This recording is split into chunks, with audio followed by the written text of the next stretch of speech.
Will, how did you find performing in our little studio? I find it quite nerve-wracking. Oh, really? To a sense. Not... Yeah, I did get a bit nervous, actually. But I Okay. don't normally ever get nervous before a gig or Yeah. anything. I'm not like a nervous person. And, yeah, I don't perform on my own, like, almost ever. Like, Yeah, I I remember can't you even saying. think... Yeah, I said to you at the time. I don't... Earlier today. I don't think I've ever performed just me. I've always performed, like, I performed with Naz, who plays percussion for Bethlehem Casuals. Yeah. And now plays percussion for The Lion King. I performed with him early on. Sorry. Let's get the gloves off. There we go. I performed with him early on, and that was kind of like the closest thing to solo. And he didn't do anything but play percussion. Like he's not had any like spoken word, but it's just us two on stage. So Yeah. I never play on my own.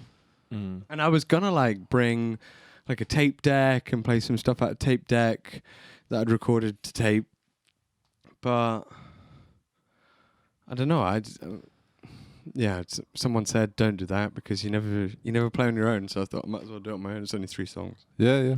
so it was nice. It was nice to play on my own, but yeah, it's a bit nerve-wracking, especially when you're playing a classical guitar. Man, classical guitar does not forgive. No. Hell no. Yeah, acoustic in general, but especially. Yeah, acoustic, yeah. But I mean, it's like it's an easy. It's got a lot of ease to it, but you've got to hit the right note on both your fingers, both your fingers. Yeah, do you know what I mean? Like you can't yeah. just fluff it. Like in Yeah. guitar, when I'm playing with the casuals and stuff, I'm like thick with effects, and I'm super loose, and I want to be loose in the songs I did. Yeah. Like that's what I was saying earlier. Like I hope to cultivate like an air of looseness and stuff, but you don't want that to be sloppy. You just want it to be like loose and carefree to the point where you invite people in, not like I'm like crap. Yeah, there's a fine line, isn't it? And on electric guitar, like a lot of the artifacts you get from making mistakes can be equally as cool as the actual sound. Yeah. On classical guitar, a lot of the artifacts when you make a mistake can just sound terrible. Like, it's so embarrassing, man. Like, Yeah. but also, it's all part of the charm. So it's all good anyway. Exactly. So you need to get your charm. Like, do you ever listen to Rodriguez? Yeah, a little bit. I have done. That way he plays guitar, where he kind of he's got this like strum and there's all this stuff, and it's like it's I don't know what guitar he's playing. I don't know how he gets that sound. Yeah. But it's like Neither such do I. a beautiful sound, and it just like it oozes personality, and it doesn't want you to want it to be perfect, but it's just like it is what it is, and it works really well. Or like Nick Drake is the other one. Yeah. He'll just be like doing his thing, and you're quite happy to just accept all the blunders and just be like, that's cool. And I hope to cultivate that. And I think the only way you can really cultivate that is by not really thinking about it. Exactly, man. You know what I mean? So That's it. I'm not thinking about it when I'm doing it. But where do you draw the line when you're at home between like, you're like, I should really practice these songs. You're like, I'm just not going to think about it. Or like you can't, and then you can't not think about something. Do you know what I mean? You can't say to yourself, I'm not going to think about it. Exactly, because then you are still thinking about it. Yeah. It's more, it's like a different mindset entirely. The way I get into it is by playing the same thing on an acoustic guitar for like 20 minutes straight, like the same kind of like pattern or whatever. After that point, you will stop thinking of it because you have to. Because the part of you which is thinking about it just gets really bored, and that kind of like wanders off, and then you're just left with it. And then you need enough momentum as well through the part that you're playing to make that work. Again, that's like if you think about it, the momentum goes, and then whatever you do is going to be on the edge of being terrible. Whereas if you have the momentum of not thinking about it, then I think that's where you get the guys that Nick Drake like make little mistakes, but they go through the mistake or something, and then it's like, cool, you accept it. You gotta ride it, baby. You gotta ride it, man. But you're like a guitarist beyond the ability that I ever feel like I'm going to get to. Like your playing ability is just great, like incredibly great. So like it's a different thing that comes with that, which is like when I listen to you as a guitarist, I don't feel like I'm better than them.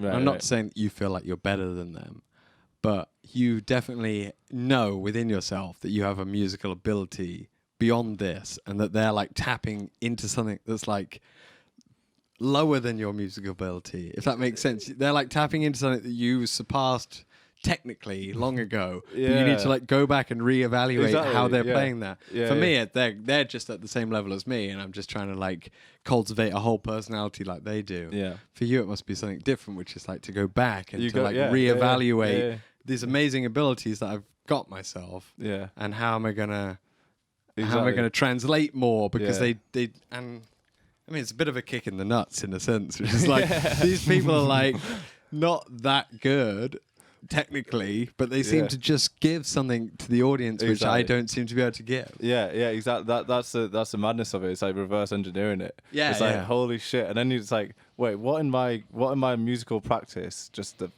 freaking endless hours. What was useful in that? You know what I mean? And some of it was, but then some of it was like, even no matter how technically good it got or whatever, it ends up like just not being that worthwhile. And it is. I know what you mean. It's a really interesting thing where it's like, it's almost like you can never replicate the mistakes that someone makes intellectually. You basically have to get into the same position they're in so that you're going to make your own. Because it's basically just like, I see someone's style, like the way their style comes across as them probably trying to be as close to perfect as possible, and just the things that they always mess up. Yeah. So for example, like I will always mess up the same minuscule things within like every open chord I do. Do you know what I mean? And so when you hear a recording, you'll hear just like all these tiny little mistakes just everywhere. Yeah. And it's like, do you leave them in though when you're recording? Yeah. Do you want to leave them in? I do now. I never used to, but That's the weird thing as well. Like sometimes you record something over and over again, and you end up with something that's perfectly in time and perfectly in tune and everything, but it just kind of sounds rubbish. Yeah, it's like that. I never end up with anything perfectly in time or perfectly. It takes ages. It's like that. Me and Matt did a cover of a Mark Koslich in Carry Me, Ohio, and he did I did a guide vocal, didn't I? Yeah. And then you recorded something that wasn't. I don't think it was in time. It wasn't in anything. But so I was like, okay, cool. And I recorded the proper vocals over it. And then you did another guitar thing. I was like, it just doesn't. It's better, technically better, but it just doesn't feel the same. Do you know what I mean? There's something. Something missing. There's another thing to be said about cross instrumentalists. You know, people that kind of study in one profession, you know, like some people go down heavy on the drum route or the guitar route or whatever, but I've found a lot of drummers come across really well as guitarists. Well, like Nathan Carroll, Will Jacquet, Nathan play, Reece Jan, you know. This is the first time he's ever played in front of an audience. Yeah, incredible. And oh my god, I'm like, why can't I write and play a guitar part like that? It's spellbinding what he could do, man. Honestly, but I don't know if they tap into that like musicality, like from a drummer's perspective, or because they've been a drummer, they haven't had the harmonic access or the melodic access that you would normally, but. It's really interesting, like the people that come from another instrument, they take those aspects and apply them to that instrument. He's an awesome drummer, so everything he's thought about that's made him an awesome drummer, he can just apply onto just a piece of wood with some strings in it. Yeah, exactly. So it's not always the case though. Not like always, I know what you mean. Like it's really cool when those people do it. And like I studied when I was younger with a guy who was just like shit hot at every instrument, and he was the drummer. And he was like, he'd get on the piano and be like harmonically all over it more than it was like a jazz band that I was in doing a diploma, and he would be like all over it harmonically on the piano and like and then later along he's on the guitar and whatever. So, but it's not always the case. There's definitely people who just can't transfer, and they are also awesome at their instrument or whatever for whatever reason. So, but I know what you mean. Like those people seem to bring a certain sense of carefreeness from their other instrument. Maybe it's like that they've accomplished, they've accomplished the drums, so no one gives a shit whether they're a good guitarist or not. Yeah, you know what I mean? Like someone like Nathan, I don't know. He was on here, so I should really speak to him about it than espouse what I think he thinks. But I mean, if he listens to it, he's probably going to be quite happy that someone has thought this philosophically about him. But that like he's got such a style on the drums, right? Yeah, absolutely. And with all the stuff he's been doing, so for want of a better word, unique in his own sense. That when he gets on the guitar, no one's like, play something original, mate. Play something that's gonna blow my mind. He's like already there on the drums. He just gets to be like, just add a sort of different sugar colour. coating Yeah. on his musical career, and just be like, yeah, also I can sing with passion and play guitar with passion and write lovely tunes, which he does, Yeah. which is really cool. Yeah, man. For the people at home that don't know who we're talking about, Nathan, we did an episode, I think it might have been episode 7, maybe. It was a few episodes ago, Nathan Carroll. Definitely go and check out his live performance on our channel, but he's just started his thing. But he's great. He's really, really, he's awesome, man. He is awesome, He's really, really awesome. He's a cool guy. He was one of them that he came in and did the session, and then we got him to do like a sound check, and we were all just like, oh shit, man. It was just like, especially because it was like a new thing as well. I don't think any of us really knew what to expect. That's like not the that's like the thing that I don't ever like really hope to get from an audience. Right. Like, I never imagine I'm going to sit down and play and everyone's going to be like, everyone's just going to be like, cool, man. Like, man, all right, man. Yeah, cool. Yeah. And if you turn up again, I'm on board. Or someone who like that, or like some of the other guests you have, they just have this sort of like blow away mentality where they're like, I'm going to get on that stage and I'm going to blow. Everyone's going to be like even if later on the next day or whatever, they kind of don't care or so much. It's like not necessarily a thing.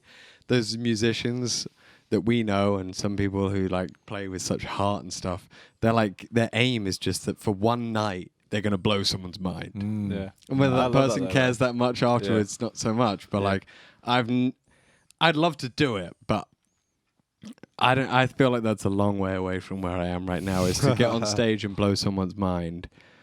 I could blow someone's mind like intellectually, hopefully, in terms of the opera and the theatre stuff, but not like just do this performance that's so like, or I can blow their mind and be like, man, it's mind blowing how like easygoing that guy is. Yeah, but even then, man, it's still winning.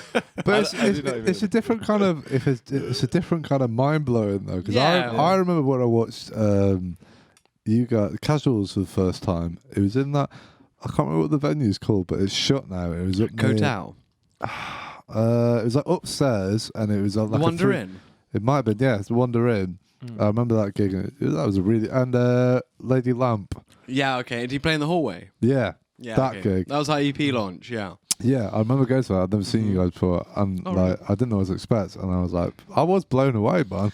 But in a different way. That's the whole ensemble. Yeah. I mean, just like me on my own. But even like your presence as a front, like the whole thing that I was still like, because I was like, I don't know. I'd never listened to your music, so I was like, I don't know what to expect. And then we hadn't had any out by that point. Yeah, that was the first exactly. thing we had out. So. And I was like, this is fucking awesome. So I guess it's it's just a different thing for different people, isn't it? You know, whether they're I would say it's like whether they're tapping into their sort of their true self. Thank you for listening. Be sure to subscribe to the podcast to catch up on new episodes every week. Also, check us out on our Facebook and Instagram at RecRooms, where you can find out about our other exciting music series. We also have this and all our other episodes of the podcast up on our RecRooms YouTube channel for your viewing pleasure. See you next time.